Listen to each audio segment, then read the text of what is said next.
Hi, I'm Beth from the Spartanburg Soil and Water Conservation District.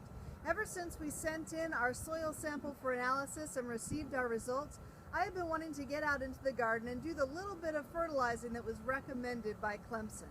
According to our analysis, we have got plenty of phosphorus in our soil, but we just need a little bit of potassium. The fertilizer that was recommended to us from Clemson was 15-0-15. The first 15 stands for nitrogen. This was not addressed in our analysis because nitrogen levels fluctuate quite a bit. So we're going to address that by putting in the 15 for nitrogen.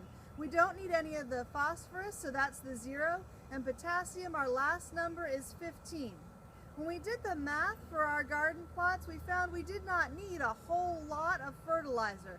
We needed about a half of a pound of this 15-0-15 for both of our plots combined, which makes it slightly more than a quarter of a pound or 4 ounces per each of our plots. This is not a whole lot of fertilizer.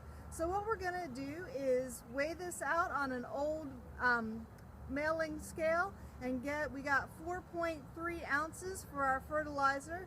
We're going to add this to our soil just by hand, sprinkle it out as evenly as possible, and then we're going to spray the garden down to help it soak into our soil, as well as to try to keep it from burning any of the foliage that we have.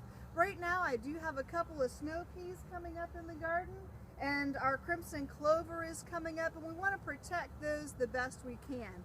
Then we're just going to leave our fertilizer alone. We're going to start planting once the frost date is passed in April 15th, and we won't need to fertilize again until later in spring when things have started to grow.